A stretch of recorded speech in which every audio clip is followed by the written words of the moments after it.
Open your ears and lube up your butthole. It's time for the What Do We Call It podcast. Here are your hosts, Jmann and Nick, the Midwest motherfuckers.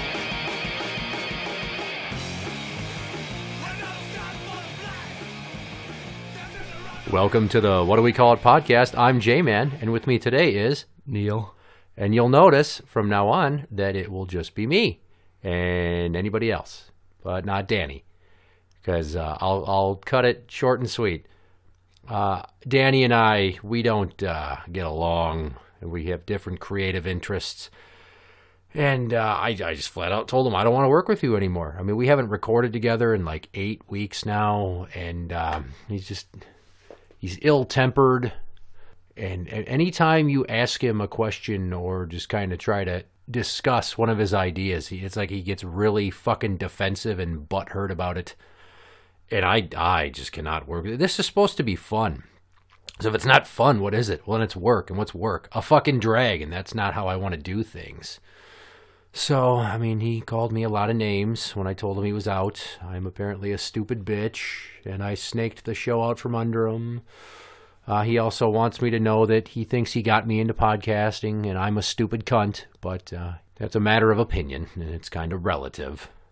The other part about it is just that, he's got a lot of ideas for shows that are mainly politically driven, and I can only do so much of that. Like, I can only do so many episodes about the Iron Order, and it was going to become we could do like an ongoing series about the Iron Order, and I really don't want to continue to give those asshats press. Well, we talked about it once. Maybe talk about it again, but a continuing bit. Yeah. Also, the entheogens thing. So, anything I wanted to bring to the table is always usually out there and quite perverse, and it's comical. I want to make people laugh. I want to entertain. That's why I'm doing this, not because I have these weird misgivings about having a deep-seated journalistic integrity where I have to report on things to everybody. Yeah, you all read the fucking news on the internet. I don't need to give you my 2 cents all the time. So, other than that, that's it. He's gone, and bye-bye. Neil, what would you like to add?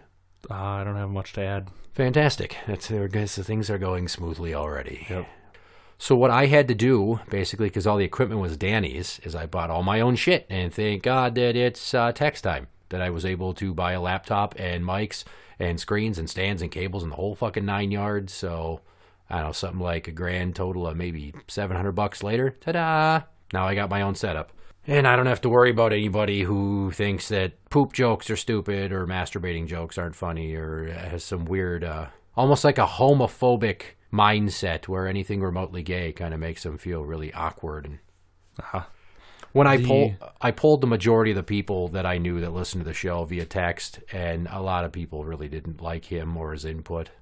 It's actually kind of funny that you mentioned that, because when I was just in Vegas playing poker, we were sitting down, and this one guy was pretty drunk, just kind of same age as me, and just BSing, and I was just giving him crap, and he said something about just me being a beautiful. He goes, I'm giving you credit for your hand because you're a beautiful bastard.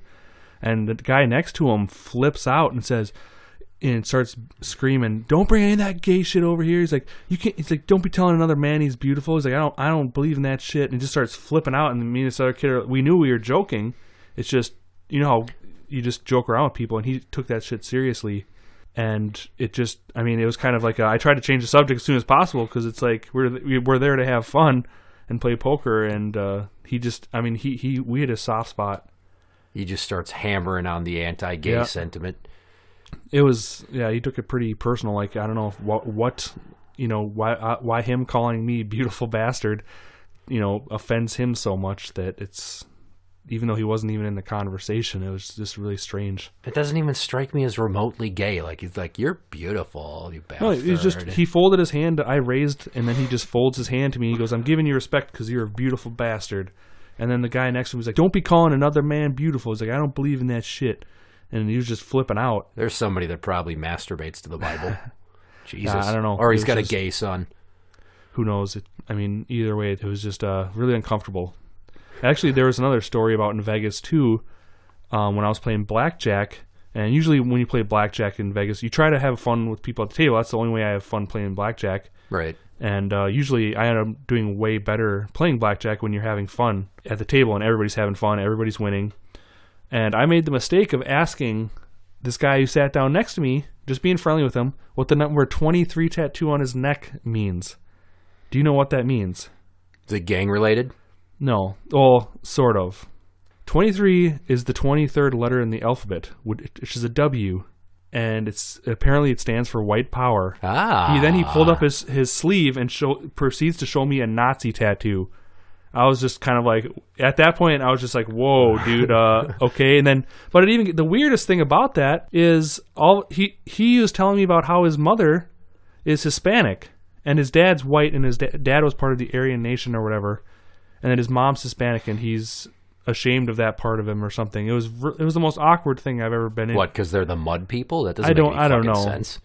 Because he can't be part of the. I guess I don't know if he goes to prison, he can't be part of the Aryan nation if he's half Hispanic or what. But it's not. I don't really know, and I don't really care. Yeah, the Brotherhood, I'm sure. Yeah. The Aryan Brotherhood, not like the Radio 93X morning half-ass morning show Brotherhood. The Aryan Brotherhood, yeah, you got to be straight up white Anglo-Saxon. There's none of that mixing with the mud people. So if you see someone with a tattoo of 23 on them, do not ask them about it.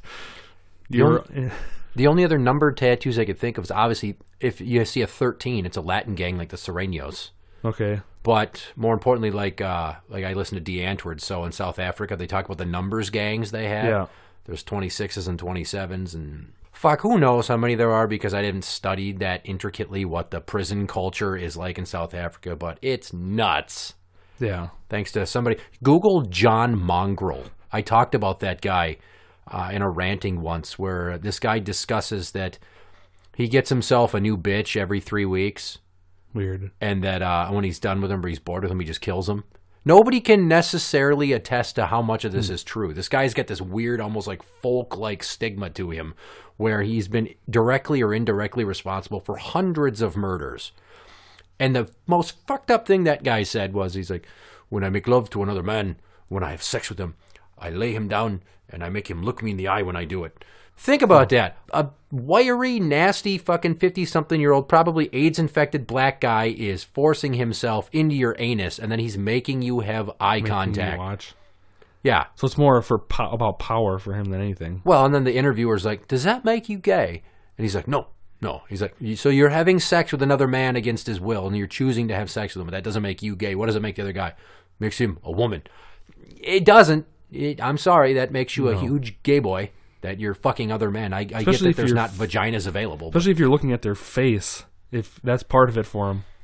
It's... How do you even keep a boner when you do that? I guess desperate times call for desperate boners. I don't like eye contact when I'm banging a chick. It's not... It's why the lights are off. I don't want your eyes to catch my eyes, and then what? We're going to start a conversation like, oh, you look so beautiful right now. Whoever blinks first is gay. The first one to break eye contact is going to have to swallow. You know, that actually does take... So there's this idea that I came up with talking with my friend Paul at work. And the thing of it is, say you're in a setting like that, and you know that someone's going to try to rape you. So, or you're in a setting where it's all, let's say you've got a cellmate, and you're like, well, I mean, we've got needs. That's where the phrase "gay for stay" comes from. They're like, well, you know, we got needs. We'll be gay while we're in here to have sex to satisfy those needs. But when I get out of here, man, I'm all about pussy. So you got like one cellmate and the other cellmate, and then who goes first? Well, how long does it take for you to come to that conclusion anyways? Because it's like when you're growing up and you're 12, 13 years old, it's like how many years do you go just when your hand's fine enough that you just finally need a woman? It's just, when in prison do people just decide after a couple months, well, I ain't getting out of here anytime soon? It sounds like some of these people, they're just, like they come back for another stint, they're like, hey, what's up everybody, I'm back. Who's sucking my dick? Like right out of the gate, like, all right, I'm ready to fuck butts and chug cock. But just, you don't go first, all right? Because here's the thing. Say you're entering into a sex pact with another inmate. You're like, all right, I'm going to do you, and you're going to do me. We'll take care of each other. So you've got this sexual exclusivity between the two of you. And then you have to barter over who's going to do what to whom, right? That's like a whole nother conversation. Like, I don't know if I'm ready for this. Are you going to do that? And this is why you don't go first. Say the other guy's like, well, I'll totally fucking suck your dick so good that you'll have the best sleep of your life afterwards. Like, he says he's going to blow your mind with the BJ he's going to give you. He's like, but you better go first. So you suck this dude's dick, right? It's awkward. You know, you're like, I'm just doing this so I can get an awesome BJ. And as soon as he's done bricking in your mouth, you go to wipe your chin or barf it up into the toilet. And then you turn around and be like, okay, man, well, I'm ready. And he's like, what? No? What are you, fucking stupid? I'm not sucking your dick. What? So you just went and blew this guy, and then he's not going to reciprocate. That's the risk that you run anytime you engage in any first-time sexual contact with anybody. You could just be really giving and just go down on a chick. And then once you're done giving it to her for a bit, and then you just sit there and whip it out, you're like, all right. She could be like, oh, I don't do that. It's even worse. It's magnified by being locked up like that. Because what's the next thing that happens? Say you're going to the cafeteria for lunch. Then you're all dejected. You just had some guy fuck you in the mouth, and then he didn't return the favor. And then you walk in, and he's like, hey, there's the homo that totally sucked my dick yesterday. Like, no one is going to let you forget that. You will have that forever. You got to make sure that you get the other guy to go first in that situation. So, things you learn when you work in a jail. Never go first, all right, in anything like that. You never go first, because you might end up in one of those scenarios where some guy totally fucks you in the mouth, and then when you're done, you're ready, it's about time for you to get yours, and he's just going to turn up and walk away, and you're going to be like, what? That would be awful, especially if you do it right out of the gate. I'm not expecting you to have considered this before. No. But these are the types of conversations you have on third shift when you work in a correctional facility, as you wonder if there's two guys like in the middle of the night sneaking off into the bathroom to fucking chug cock with each other. These things happen. And it's not like I'm like, let's think about all the different ways that people suck dick in this building. When we're sitting there, it's just the conversation initiated with some other people we knew, 4 of them, that are hunting buddies. And one of the 4 of them is questionable in his orientation. Never talks about women, has never seen him with a woman ever. Everybody thinks he's gay. Okay. There's nothing wrong with him being gay. It's just like, I wish if you were gay, you'd just be like, hey, by the way, I'm gay. Oh, good. Then we can stop fucking guessing and teetotaling around the issue of do you or do you not like to get fucked in the ass. So we thought, how many times have they gone out hunting or fishing, and they're sitting there in the tent, and next thing you know, he's got the smile on his face like, all right, guys, let's do this. I think it's time. And then he goes first. And he's fucking smoking pole and skiing at the same time, because there's 3 other dudes. And then once he's done, they're like, we're not fucking doing anything to you. What? You guys, again? Fucking come on, that's not fair, dude. It's just one of those things where if you're going to go into a correctional facility, make sure that you're not the person to initiate the sexual contact, because you might end up disappointed, brokenhearted, and with blue balls. But there's a lot of things, too, where when you're pretty much ready, they sound like a good idea at the time, and then you have, after you're just like, that was a bad idea. Get the fuck out of here. Yeah, but if you're 2 people stuck in a cell together, there's no getting the fuck out of here. So then I think you should beat your meat first before you make any rash decisions. I think you should just fucking kill yourself if you're going into prison for a long time, because someone's either going to rape you or kill you anyway, so get it over with early.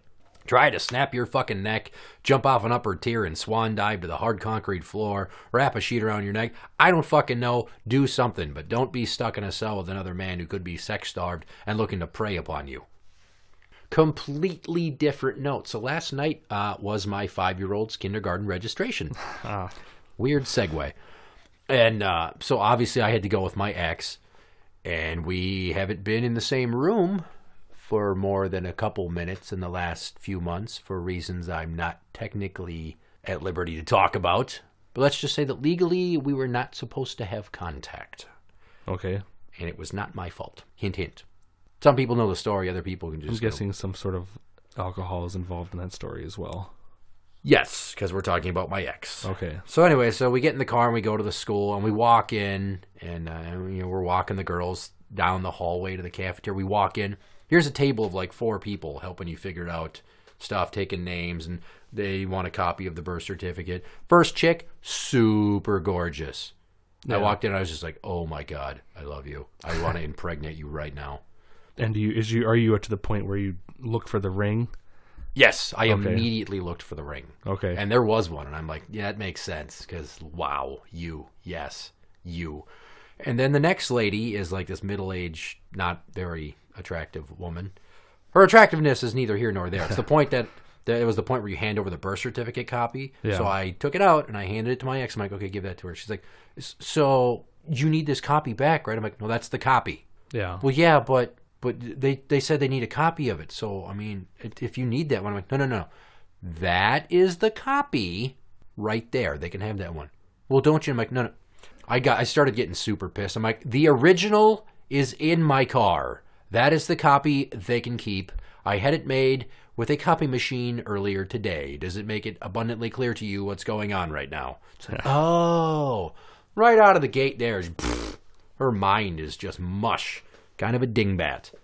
And then we move through the line some more, and then so there's like this table with free cookies and Capri Sun juice orange boxes. Drink. No, orange drink. They don't do that anymore. Fuck, I wish they did. That shit's delicious. They had Capri Suns. Okay. So she's like, oh, can we get a cookie right away? I thought she was bait because she was really honed in on this cookie idea. She says to my 5-year-old, she's like, baby, come on, let's go get a cookie. So she gets a cookie in a juice box for the oldest. Then she's got to get one for the youngest, right? Yep. Then she goes back to the table and quick snags 2 more cookies. And she's just like mowing them down like she just got out of prison camp or something. You know, like she was an Auschwitz like victim. The kids in Jurassic Park when they first see the buffet. Yes. It's fucking ridiculous. And then she's like, hey, do you want a cookie? I'm like, do you want a cookie? Do you want to go back up to the table? Did you fucking eat today? What the hell's wrong with you? You got the munchies? Well, she didn't look stoned. Yeah. But still, I mean, the fucking cookie thing, holy shit. So then we're sitting there, and I made some crack. I'm like, so what did you think of that chick in the striped shirt over there? The really hot one. Yeah. She's like, oh, what, are you going to go talk to her? I'm like, no, she had a fucking ring in her finger. I got to go talk to her. Am I going to get embarrassed by a chick like that? She'd never go for a fucking chud like me. So I'm like, sitting there, I'm like, man, I wish she was going to be your teacher next year, to my 5-year-old. This married couple walks by with their kid. And here's what she did. She goes, oh, lady, hey, my dad says he wishes that you would be my teacher next year. And I'm just like, I'm not even paying attention. Sabrina's like, you hear what she just said? I'm like, what? And I'm like, I just shrugged my shoulders like, I don't know. She's 5. And then they walked away, and my ex is like, she just said to that lady that you wanted her to be her teacher next year. I'm like, are you fucking serious? I'm like, don't narc me out like that, you dummy. If I say stuff like that, it's only good to repeat it to, like, Target cashiers. That's my key demographic. That's who's likely to probably respond to compliments about their looks or something. You know, if I need you to be my wingman, Target's the place to be. Not at school. She's like, oh, so I shouldn't say that? I'm like, no! Jesus! And here's my ex. Is that going to be your thing now? Are you going to have her talk to women for you? My daddy thinks you're hot. Is that what you're going to do? Is that going to be your line? I want to be like, who are you to fucking question me? You have been on again and off again with the same dude that you fucking cheated on me with for the last going on 3 years. They've broken up so many fucking times. It's retarded. Ironically, they're kind of back together right now, and he may move into where she's renting at the current time, but who knows? She's dumb. And then she had this weird, like, mark on her neck. I'm like, nice hickey. She's like, it's not a hickey. I scratched myself. I bumped into something when I was carrying a tray at work. And then I saw this bruise down by her collarbone. I'm like, so what's this then? Did you get a mushroom stamp above your tits? Yeah. Or... No, that's another. Oh, I'm like, oh, is he beating you now? Or again? She's like, fuck you, shut up. Let's just go sit down for the presentation. And the presentation is this fucking guy, this maybe late 40s, early 50s, I don't know, suburban white guy, clean shaven with glasses. He's wearing khakis and a white dress shirt with a tie and a fucking brown sport coat over it. Very nerdy white suburban principal. Yeah. And he goes to play this video. He's like, well, we'll see if I can get this to work right now. We've had some technical difficulties earlier. And if you go to the county's YouTube channel for the school district. And he's just fucking explaining. And the address is like super long. Yeah. There's a bunch of slashes and hyphens. And I don't fucking remember. And I don't care. I don't need to see a bunch of videos of kindergartners running to their cubbies and putting their backpacks when, here's what you can expect your kid to do on their first day. Now, I don't need to see that shit because, 1, she'll tell me about it, and 2, she's already been in preschool for 3 years. So I'm watching this video, and are you familiar with the Louis C.K. bit about Jazanthropus? No. Okay, so Louis C.K.'s daughter is in like kindergarten, and the first thing they do when they get to class is they put their coats and their jackets and backpacks in the cubby. Yep. And there's this one fucking kid who's like, I'm just gonna call him Jazanthropus. This kid is the biggest piece of shit. I fucking hate him. He is 6. I know it's weird to say that I fucking hate a 6-year-old. I fucking hate this kid. He's always punching other kids, knocking them down, just being a general asshole and disrupting class. And his mom is one of those miserable fucking apologetic pieces of shit that comes in. And he comes in, what's the first thing he does? He sheds his jacket and he throws it on the ground and just whips his backpack, and she's done. Oh, Jazanthropus, it's okay. I'll hang it up and you go. And it's just to free him up so he can go punch other kids and just be a piece of shit. So I'm watching this video, and all of a sudden I'm just starting to snicker to myself. I'm like, oh, fuck. Don't laugh out loud. Don't laugh. I got the giggles. Because all I could think of is, oh, Jazanthropus, it's okay. I'll put it away. And this fucking horrible kid punching other kids in the face. And then there was all of that, and then it was over. And there was this guy there that I recognized. And here's the funny thing. He was either a cop around here or a former inmate who was a sex offender. I know that's a weird 50-50 flip of the coin. But like, I was so thrown by that I called Rick James. I'm like, Ricky, so there's this guy here that he's either a cop or a sex offender. He's like, well, what do you mean? Like, he's got like the haircut that makes him look like each. I'm like, no. I mean, I've seen him before, but I can't remember where. If I saw him in jail and he was a sex offender, or if he was a cop on the street, I don't fucking know. He's like, well, there's only one way you're going to find out. I'm like, I'm not going to go fucking ask him. Like, I know you from somewhere. I recognize your face. Are you a cop or are you a pedophile? You got to be one or the other. I know it's either or, but which one are you? Nobody wants to be asked if they're a pedophile, because it's got to be a really fucking uncomfortable question. And I almost wanted to do it just for the sake of making him squirm a bit. Plus, his wife was sitting there like waving at some lady from the PTO, and the principal acknowledged her. So that could have made the whole... school doesn't even start till September. That could have been a whole rodeo of clusterfuckery right there. But thankfully, I held myself back. And then after that was, you could take a bus ride to see what it's like. Well, we get on the bus, and immediately the 3-year-old's like, I don't want to go on the bus. It's a bad ride. I don't want to go. And I'm like, fuck you, you're going. Yeah. So I forced her on, and I carried her up the stairs, and I set her down. I'm like, go to the back. And the bus driver says the kindergartners have to sit up front. But I told her, I'm like, no, you sit in back. That's where all the cool kids are. So instantly, she can't even do that. That piece of advice is useless. But we go to sit down, and I set the 3-year-old in a chair, and I go to sit with the 5-year-old. She starts crying. No, I want mommy to sit with me. I don't want you. Go sit with Sissy. I move up a seat. Buddy, fuck off! Again with the cat, who thinks he's a part of the show. That keeps happening.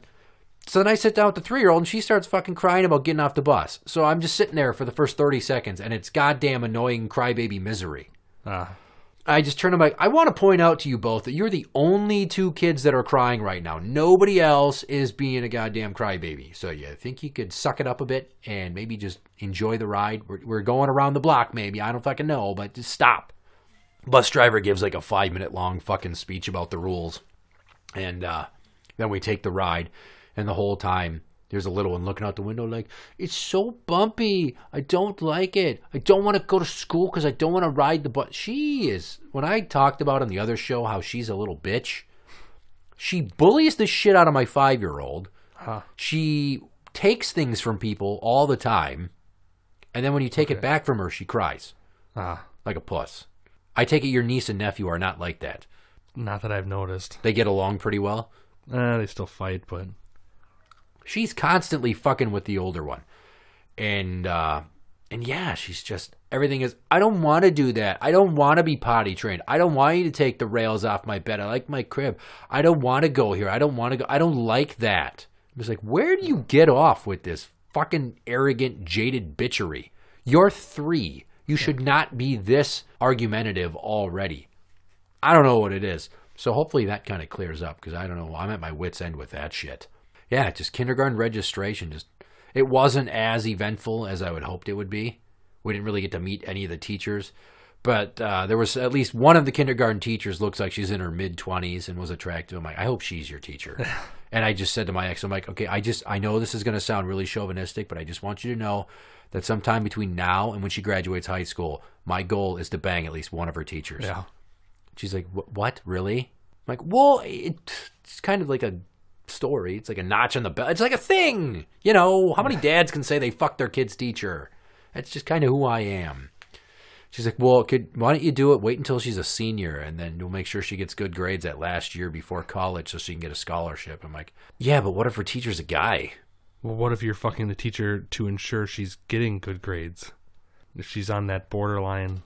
I think that's what my ex was going for, is, you know, wait until you bang the teacher so she can make sure she gets the better grades so she can, you know, get the bump up before they go and get their college placement. I don't know. So I guess let's circle back to, you alluded to Vegas. So Neil just got back from Vegas how many days ago? About a week ago, week and a half. And he went for his birthday. So happy belated birthday to him. I said it on the day I texted him. We talked. Just throwing it out there for the audience. And tell me about some more shit that went on the trip besides homophobic card players. Well, we stayed on Fremont, so downtown, and I mean, it's even on the main strip. There's a lot of it too, but on Fremont, since it's so more compacted, where everything's a lot closer together, you see a lot more of it. Where you would never want to bring your kids, especially where they're the age that they're absorbing everything, because there's basically a lot of, they can't show nudity, but there's basically people and men and women, and both in thongs, women with just pasties, and there was this very large black man who had there was some sort of weird sock over his junk, but it looked exactly like a dick. It was like a ceramic dick and balls over his own dick and balls, but that's legal. As long as you aren't showing your actual, like, private parts, that's legal. Doesn't make any sense. And there's tons of people with those like toddler-age kids and super young kids walking around there, and they're swearing. I mean, there's tons of drunk people, and it's just the worst place you could bring kids in. It's definitely not family friendly up there. Well, first off, I think we've talked about how much I hate to fly. Yeah. You don't need to be that high up in the air. I get that it's the most safe way to go and cost effective and fastest, but I don't, with all the fucking terrorist hijackings of planes and dealing with shitty people, and you said that every time you get on a plane you pretty much get sick. On the way back, I don't know, for some reason when I come back I'm always sick. And the screaming kids and just all the fucking issues that if you speak up too strongly to the staff, they can bounce you off the plane, no questions asked. You never know who's the air marshal. I don't want to have to be the guy that gets his throat slit with a fucking box cutter because I look at some Muslim guy the wrong way. Like he's looking to be kill the first person to set an example. It ends up being me. Because, I mean, if my blood's all coming out of my neck and I know I'm going to die, I'm definitely going to try to open that fucking door. I might as well go out in style and fall 30,000 feet. But, so flying sucks, and I don't drink, and I don't like to gamble. And do they smoke in the casinos there? Yeah. Okay, I hate secondhand smoke. It makes my eyes fucking burn. That's the one thing that's really bad about Vegas is the smoking. I mean, they have those nice, like, vents that circulate the air pretty well, but it's still, you still can't avoid it. The other thing is, I've never been to a strip club, ever. Never, I've walked past one. That's the closest I've come. Never looked in the door when they had them open for people to come in during the summer. I won't go somewhere and pay for some lady to shake her shit at me or to give me a lap dance and then I can't touch it. Like, I don't need to be teased that way. I'm not a 14-year-old. We have this thing called the internet. So if I can't get anybody that wants to poon me that night, I can at least still go Google, Jennifer Lawrence naked and look back at all the photos from the fappening, which ironically I did today. And I honed in on the one where, like in an episode of South Park, they mentioned it and Cartman was talking about Jennifer Lawrence's butthole. And I saw the picture he was talking about where she's just like on all fours, bent over, and like her ass cheeks are spread just enough to see her beehole. And I don't know if we've touched upon this, but I like to look at buttholes. Okay. Clean ones, nice ones, you mean? Well, yeah, I don't want to... Well, if there's a butthole and it's like a train wreck, I'll look at that too. Because human anatomy really fucking interests me. So like my ex's butthole in episode 8, I think it was, I referenced looks like an onion blossom from Outback Steakhouse because she has hemorrhoids.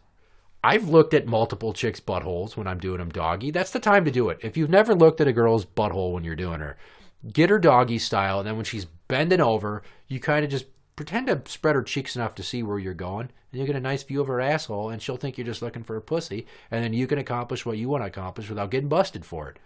I don't know too many people that want to admit that they like to look at assholes, but I find them interesting, and I'm not going to be ashamed of myself. I won't do it. So Vegas holds nothing for me. You got gambling, cigarettes, booze, strippers. What else is there? Buffets and fucking shows. Well, nice weather, pools. I mean, if you I've been in a pool before. I know what I'm saying. When you're up here and we're in that terrible time period when, January, February, it just sucks up here. Keep going. It's more than it. I think what you mean is November, December, January, February, March, April, and then construction season. It's when it sucks up here, and some of the places up there have heated pools, so their pools are open all year round.